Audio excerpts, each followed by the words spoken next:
Natanggal yung hinang ng ating tricycle. Oh. 400 ang binayad sa atin. 200 na buo at 100 na buo at saka napalaban tayo sa bukid ah. Napatak ang ating si Fortuner ah.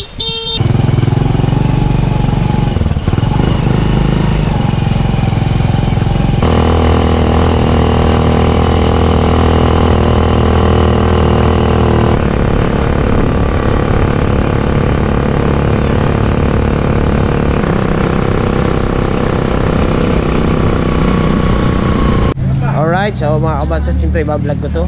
Kailangan natin mag-vlog, di ba? At arkilado tayo mga kabansot. Sakay tayo. Ano yan ni Bobby? Ayun yung pinatuan siguro ni Edo. Eh siya ngayon, kilala niya ako. Binigyan pa ako niya ng Colgate, chocolate, nung nandun kami sa kanila. Oo nga, dun sa... Dati nang umapang sila. Yung bahay ni na Christian. Ayun, kilala niya. Oo nga, ayun. Kilala nga ako nito. Ay baka limot na, matagal na kasi yun eh. Hindi ko lang alam kung kailan. Ha? 29, oh, matagal na. Ilang taon na? 6 na taon na. So kilala ko pala yun si... Hindi. Dati kilala ko, ngayon limot ko na. So dito ko ilalagay ang GoPro ko, mga kabansot dito. Para kita natin ang daan. Papunta tayo dun sa ano, sa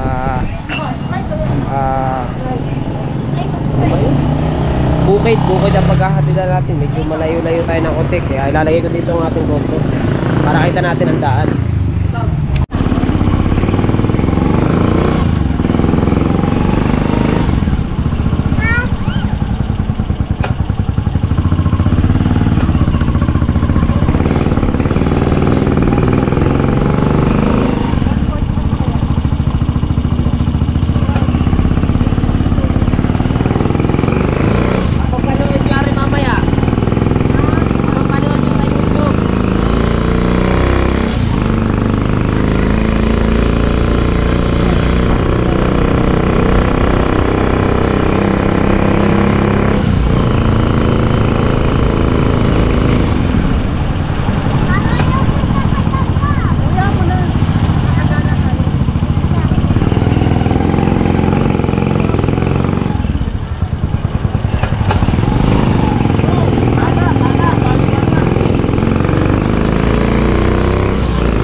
Nay, di ba kayo yung ang bansa nyo po dati sa ano sa Taiwan, ano?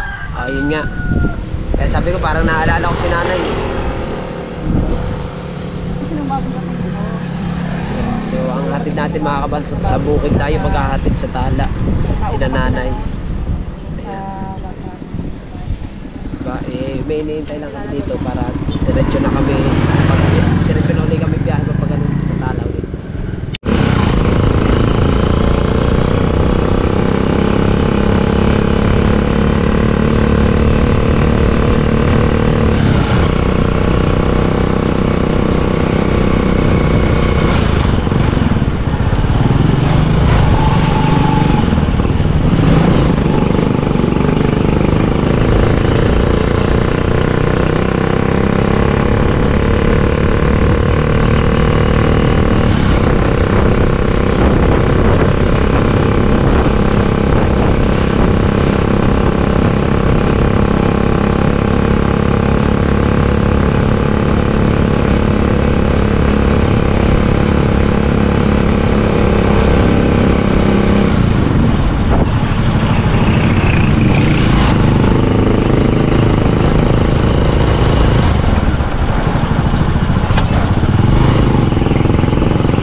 tayo sa bukid ah.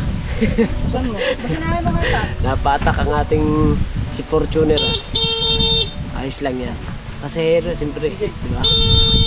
Right, so yung mga kabatsot no, napalaban tayo ng ano? Napalaban tayo ng paghahatid. Napaghatid tayo sa bukid, sa putat. Diba? So, ang binayad sa atin mga kabansot, yan, 400 ang binayad sa atin. 200 na buo at 100 na buo at saka 100 na puro babaintihin.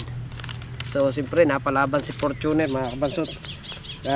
Medyo natakot lang ako sa aking tricycle mga kabansot kasi medyo parang nabitin yung aking tricycle sa mga ahonin dahil may mga ahonin dito, kagaya dito sa may banda rito ng konti may ahonin.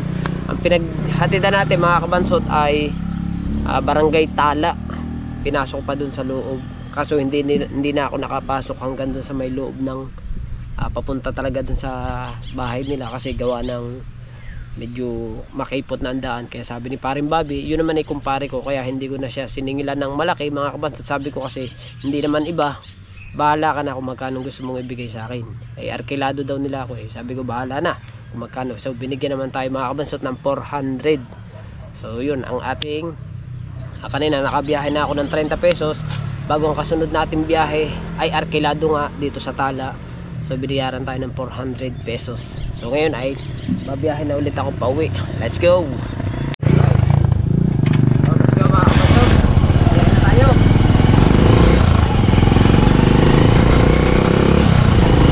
Medyo malayo-layo pa ang ating ang ating babiyahe pa uwi mga kabansot. Malayo pa.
Parang natanggal yung hinang ko dito. Naku, patanggal na nga. Ito mga kabansot, nasiraan tayo. Natanggal yung ano natin yun. Nasabi ko na eh. Nasabi ko na mga kabansot eh. Parang may masisira eh. Yun na nga, natanggal yung hinang mga kabansot. Ayan. Natanggal yung hinang ng ating tricycle. Oh, patay. Maingay pa to. Maingay to. Pag hintoy, pag pinaandar, maingay. Kasi sumabit ito dun kanina eh. Kaya yun. Kaya parang pakiramdam ko na may sira. Ayan na nga. May sira na. So kailangan natin itong dalhin kay ka-welder kagad. Hanap lang ako ng tali para maayos ko to. Diba? Samantalang lalagyan ko muna to ng tali. Dahil tanggal na ang welding oh. Tanggal. Kaya ano ko muna siya ng paplastikan ko muna. Panali.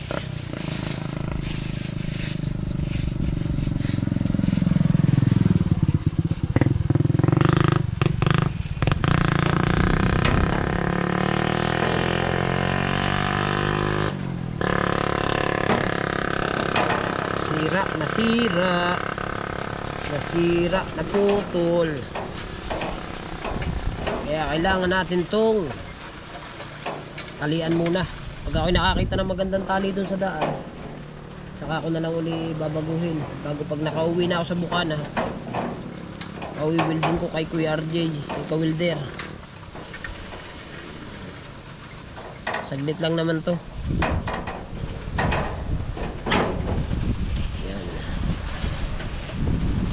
Yan, putol pantali. Naluko na. Naluko na ang tali.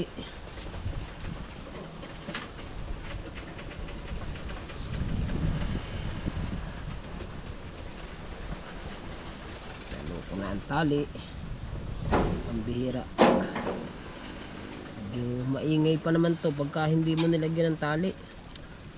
Kaya dahan-dahan lang tayo pag umuwi. Para hindi lumaki yung gastos. Naarki lang nga. Nasira naman. Pero ayos lang yan. Buti nga't naarki na tayo mga kabansot. Kahit pa paano eh meron tayong kita.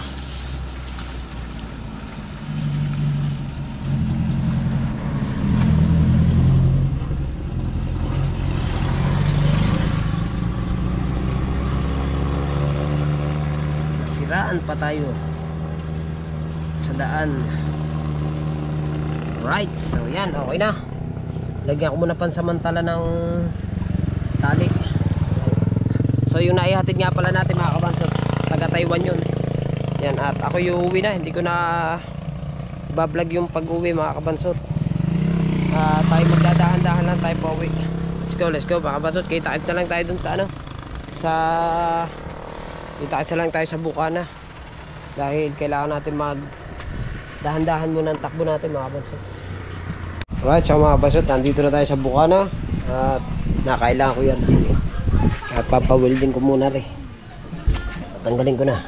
At para ma-welding na ni Kuya RJ.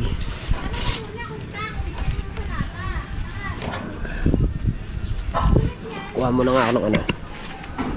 Hindi pa tayo ng gunting. Karap nga akong gunting dyan. Gunting.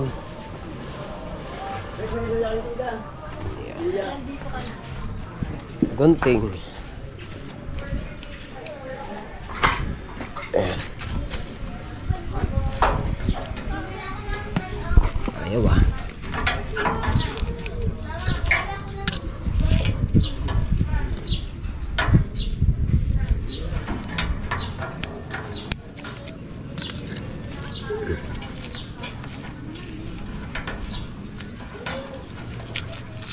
Oh, tanggal ka na.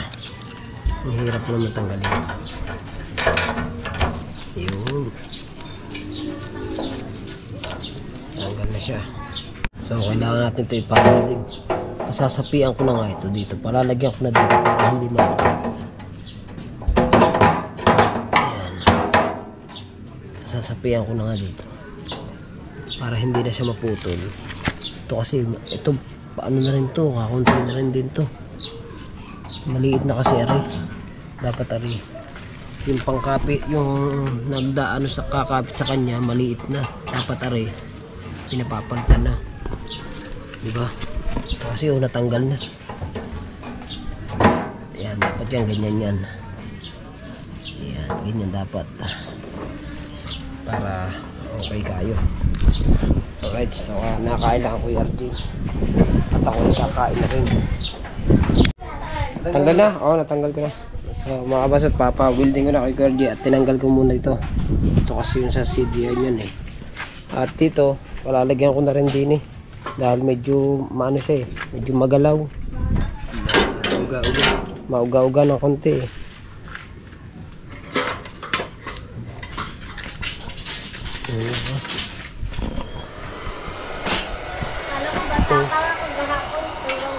Sukat ito dito eh.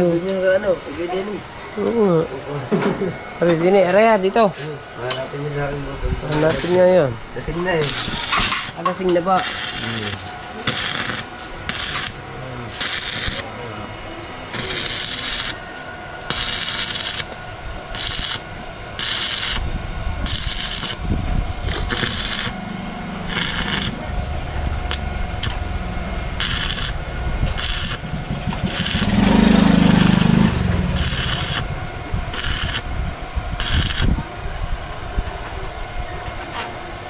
Doon, lagyan natin. Oo. Lagyan na ito. Stainless din. Lagyan namin dito stainless. Para hindi siya. Ayan. Alright. Sa mata. Masyado maliwanag. Yan, okay na. Nawildingan na ng Kuya RD. Okay lang siyang tutok-tukin para mawala yung bukol na yun.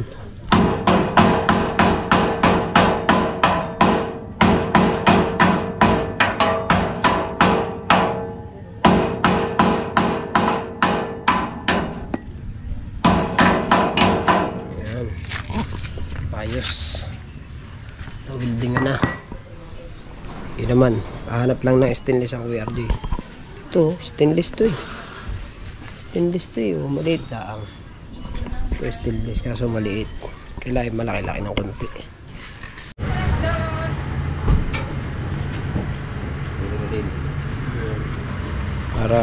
Para hindi siya masyadong magalaw. Saan ba nag-inom doon?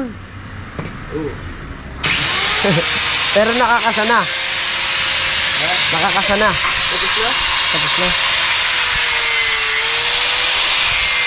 Ayun, mga tornilyo.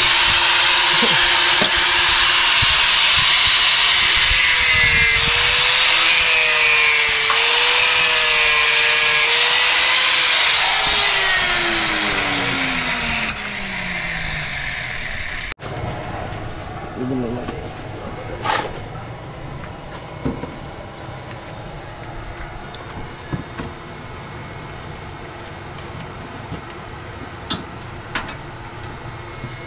Yan. Para hindi masyadong magalaw kasi.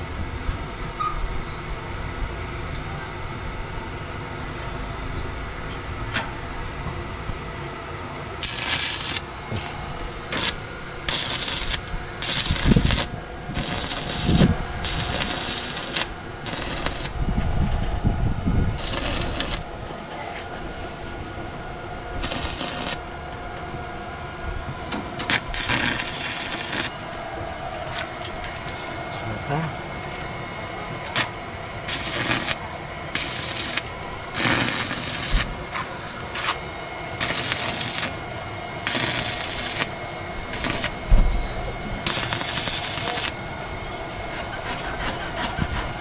Maingin yun.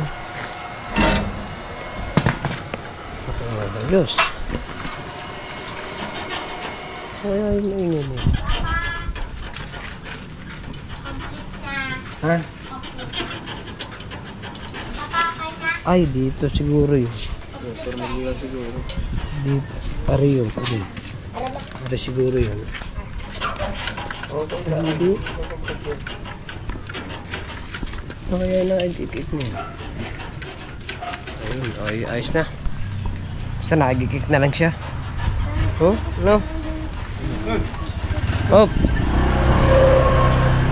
Saan yun? Wala naman eh. Birds up of better. Uy, dali. Dito, nandito. Kaya mo na nga yun. Nagikik na yun. Ah, dito.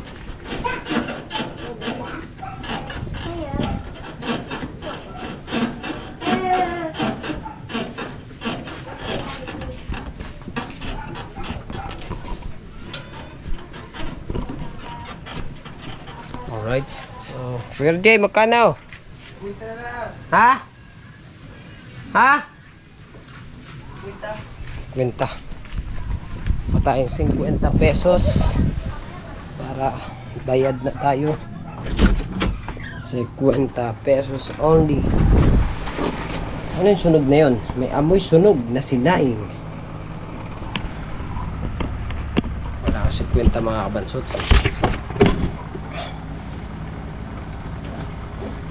O, 50.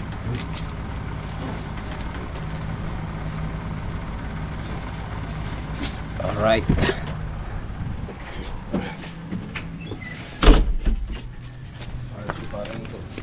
Oh, yung ano? Nasa unahan? Diba? Ah, Kuya RJ. Thanks. Thanks. Let's go. So, hanggang dito na ang ating vlog mga kabansot. At maraming salamat pala sa lahat ng sumusuporta sa akin. At siyempre kay Tita Cassidy, kay Tita Marlene, kay Papa Junsi, kay Mama Glency, at sa lahat po na sumusuporta. Hindi ko na po kayo maisa-isa, and I love you all na lang po. Bye-bye.